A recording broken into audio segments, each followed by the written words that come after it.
Alright guys, the time is now for another entry in our Community Cast series. In this match, we're going to have a showdown between Norsca, who's going to be led by Throg the Troll King. They're going to be facing off against the High Elves, who are going to be led by a Prince atop his mighty Walmart Dragon. So without further ado, let's jump right into this match and have some fun. So as far as the Norscan front line goes, it looks like it's going to be a combination of Marauder champions and standard Marauders.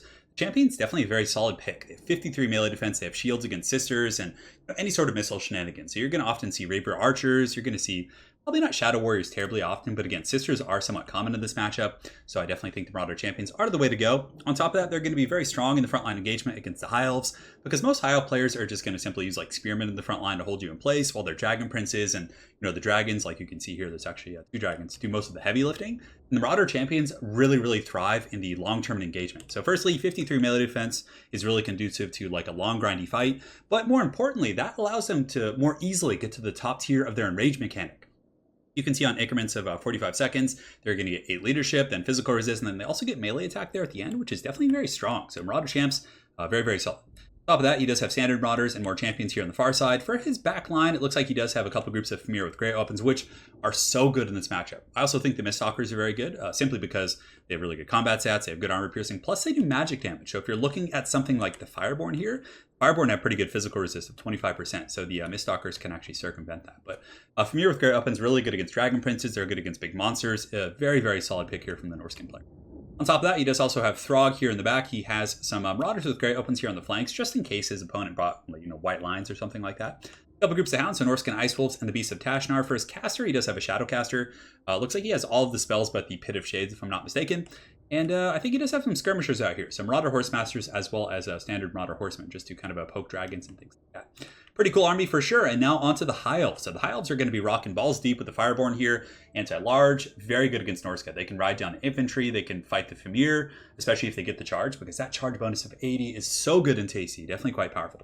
He has 2 casters, so this guy is going to have regrowth with the items. So he has the, I don't even know what those items are actually called. Let's see if we can get a little gander into the realm of the High Elves here. So he does have the Starwood Staff in the Book of Hoeth to give him Winds of Magic, basically. And he also has a Shadowcaster for Melkost, and he has the same 2 items. So going for a massive amount of Winds of Magic, going to be trying to spam that regrowth there. Front line's going to be Spearmen, pretty standard stuff. 3 groups of Bolt Throwers, though. You don't see this terribly often, but again, the Bolt Throwers with like Focus Fire on some Familiar can definitely tear them apart. If he wants to focus down on the Marauder champions, they can do some work as well. So kind of a cool build here for sure. Double Walmart Dragon. The Walmart Dragons aren't like terribly like heavy duty, melee beasts. I mean, they're still good in melee, but they're more designed for their, I would say, like, I don't know, I guess just like their terror and their breath attacks. The breath attacks do pretty good against like the infantry, although let's go ahead and read this. So it says strong versus single unit. So I wonder if that's like a single target entity. I always get them confused because there's the moon, there's the star, there's the sun. There's just like 100 different dragons on the High Elves. But anyways, I mean, they are the cheaper variant. They still do give you some pretty good utility for a much cheaper cost than a star dragon. So yeah, we'll see if the Walmart dragons can bring it. And yeah, that's pretty much it. I don't think there's anything else hidden around the map. So guys, let's get the show on the road. So the Fireborn, kind of perusing in the front line, scouting about. The Norskins don't really have anything to contend with the Fireborn in open field. I mean, they do have the Hounds and Familiar, which could potentially head them off, but if the Fireborn are microed effectively, they can definitely get some really good charges and also evade the Norskins. Granted, Norsca does have that Shadow Magic and some Skirmishers, so they can get in there with the Marauder Horsemen and do some pretty good work as well. It looks like the Reaper Bolt Throwers are going to be shooting down the Marauder champions. Now, I don't think their shields help them against this, so not a bad choice, trying to like lighten up the front line a little bit. I would definitely recommend shooting at the Familiar with Great Weapons, however, but they might be out of range. So some skirmishing going on. The Walmart Dragon here, the Prince, going to be taking some heavy damage. He only has 70 armor on the Walmart Dragon, so the Marauder Horsemasters and Horsemen will still get some pretty good damage. So that is actually some really good value. But the champs here in the front line getting their business tossed pretty bad. The Melkost, so clearly he wants to make sure that he has some sort of an advantage here in the front line. So the Fireborn are going to be coming in. A huge charge from the High Elves, just oh, this is going to be devastating. I mean, these guys are armored, so this is why champions are also quite good, because if Marauders took a charge like this with their like low armor, they would just be absolutely devastated by the Fireborn, pretty much one-shotted. But here, the champions, they take the charge. They're still sitting at half health despite all the resources put into them. But the High Elf player, very common tactic here, is going to be sweeping through the rest of the lines, and he just gets huge value there on the champions for the Marauders as well. Very good stuff initially by the High Elves. The Norskins are going to respond very quickly. The Beasts of Tashnar are going to be coming in. The Frost Wolves, that's what you got to watch out for. But what the High Elf player is going to want to do is like pull the fight like out here and see if he can lure out the Hounds and fight them away from all of the supporting infantry. The Walmart Dragons are still looking for opportunities to strike. That would definitely be very good if they could like maybe isolate some of these troops on the wings and maybe get some freebies. But he's probably going to fly over here and maybe look to get breath attacks on this big blob, which would also be a pretty good choice. Norsca, though, staying resilient in the face of this oncoming onslaught here, is going to be pushing in with the champions and some of these Famir, and it looks like his horse masters are still getting some good harass on the prince. So the fight is back underway here.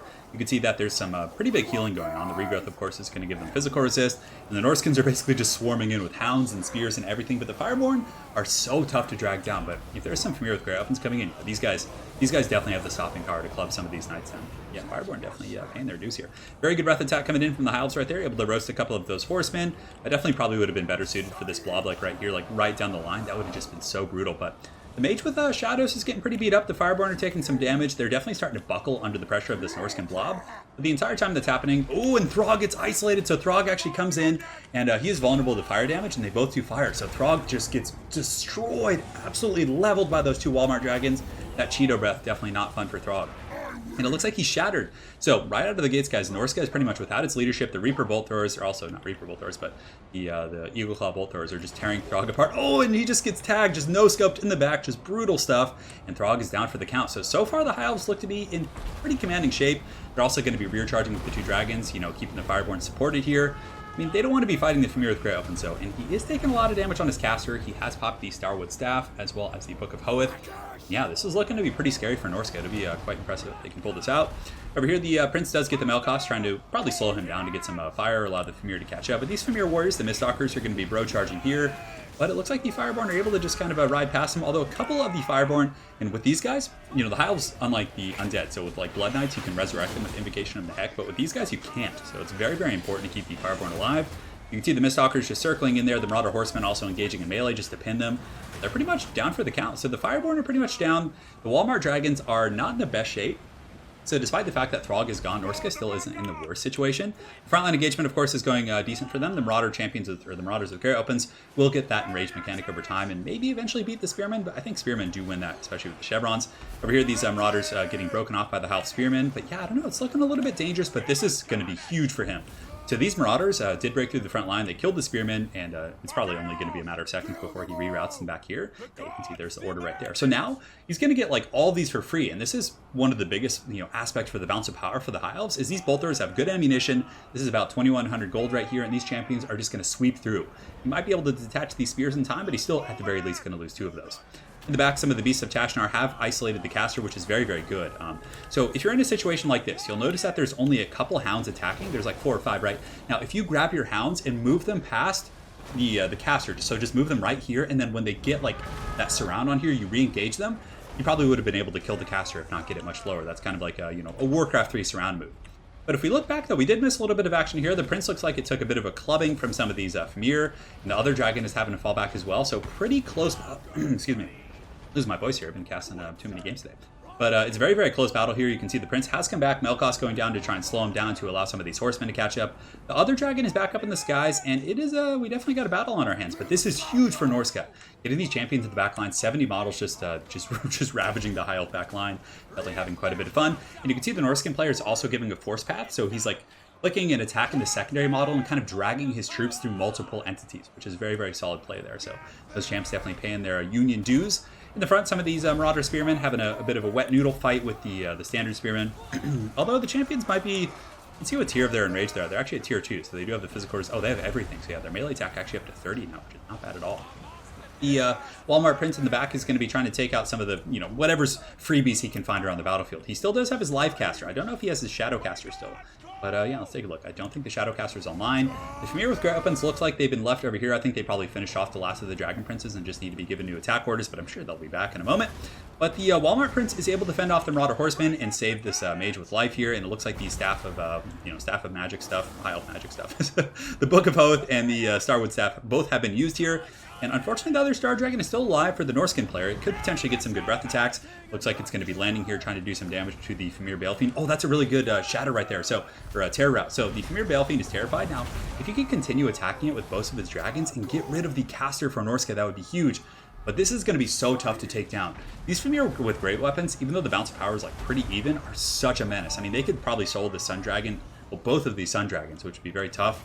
And still Norsca in the back line, though, is getting the Marauder Champions to kind of clean up back here. These guys have basically single-handedly gotten Norsca back in the game. They, like, cleaved that flank. got into the back line. There wasn't really too many supporting elements because he invested a lot in his casters as well as the Fireborn and 2 dragons, so he was kind of bare bones on his defensive resources here. But yeah, it's still a relatively even fight here. The dragon getting clubbed down. You can see the Thamir with Grey Weapons just making short work of that Sun Dragon. I don't know if there's any healing. If he does have healing, he's probably going to want to use it on the Prince, although the Prince is very, very close to the healing cap here. So yeah, as far as the forces of the High Elves go, we do have a couple of Bolt Thrower crews coming back, so if he can maybe pull the fight over here, you might be able to get these back online. If your backline does get compromised like that, guys, what you want to do is you want to go on the tooltip on the bottom of your screen and tell your artillery crews to drop their equipment and run. So then you can kind of kite them out and you're not going to lose the artillery pieces in the process. The High Elf Spearmen standing pretty firm. These guys got 54. These ones have 41. Definitely doing a pretty good job with the Marauders, and the Thamir slowly just kind of grinding them down. And yeah, you can see this is going to be really tough. This full health group of Marauder champions here. They have 73, rocking 140 something kills, 146 it looks like, but I don't know, maybe a good breath attack if you can get that right down the formation. It looks like the breath attack's coming in here. It does do a decent little pot roast on some of those guys, but definitely not as devastating. Had it been like set up on an angle against some Marauder champions, I think that would have been quite a bit better. But at this point, it's basically the dragon. You do have the mage with life over here, and it looks like the dragon's going in for freebies. Norsca doesn't have any hounds or anything like that, so if he wants to like cycle charge, he definitely can, but he's going to take an attack in the back here, it looks like. Feebling Foe's going down as well, but unfortunately the dragon is probably going to escape for the Norskins here. But yeah, look at this. So the Bolt Thrower crews are back online. It looks like they do have one. They're going to be shooting some shots probably at the Thamir, I would imagine, because the dragons could potentially terror out like all of the infantry, so he needs to like kill the Thamir. That's like the biggest thing. So the Thamir with Grey Weapons are going to be charging in. These guys are wavering. Definitely, you got to give them props for staying as long as they are. They're already in a pretty doomed situation. So they're broken right now. The Thamir are coming in with their paddle and sticks. They're going to start, basically eviscerating this crew right here. So it's up to the Walmart Dragon and the Mage with Life. He does get an Earthblood or a Regrowth off, so that's going to be it. He has some Spearmen, so it's going to come down to the final battle. Balance bar is pretty even, although look, it's going back towards the middle as that healing does go off. And he's definitely going to be able to pick apart some Norscan resources. Ooh, a decent breath attack right there. Not the best, although it does actually do some decent damage to the Miststalkers. And now the fight is on our hands. So we have the Prince here. He could tear out these infantry. They're not immune to psychology. The champions, their spears, and those other Thamir with Grey Weapons. Where did those guys go? Okay, they're still here. There's 10 of them. And yeah, you can see the Walmart Dragon at this point is just being absolutely spanked by these Thamir here. And he's probably going to be sent back to the Shadow Realm. Has about 900 HP, and yeah, his leadership's low. I mean, the High Elves do have some remnants of forces around the map. They have 38 Spearmen. If you wanted to be like super methodical and patient, you could have like reunited with those Spearmen in the distance, but I don't think it would have won him the game. There's still this Bale Fiend who still has some Shadow Magic, and as well as those Great Weapons, which are just going to be too much to deal with. So very well played to both players, to both Scyther and Oham here. It was really cool. I mean, that Fireborn play in the beginning was pretty gangster, like a very cinematic charge. He pulled through, he then isolated, got a really good pit fight out in the flanks. The Ballistas did okay. I mean, yeah, I thought the Bolt Throwers definitely did well, but I think that was the point where the High Elves lost the game, was when they got compromised. If you had like one more group of infantry back there to kind of protect those, like, and allowed them to fight a little bit longer, you probably could have killed Thamir and like other targets. But yeah, both players played really well. They were just resilient because, I mean, he lost Throg in the first like minute of the game, and just, man, was able to like rally back with the remnants of his forces. A very good play there by Scyther, and Oham did great as well. I mean, the Fireborn were cool. I definitely like the massive amounts of Winds of Magic. The problem is I think it's a little bit too expensive. I would probably just get rid of the Shadowcaster and cut that. That gives you like another 1,200 gold or 1,000 gold, right, to spend on some supporting elements for your defense in the back line. Even like a group of white lines or something to help against the champions. But yeah, that's pretty much it. So very well played to Scyther as well as OJAM. Hopefully you guys enjoyed this community cast. Guys, we'll be seeing you all soon. Take care.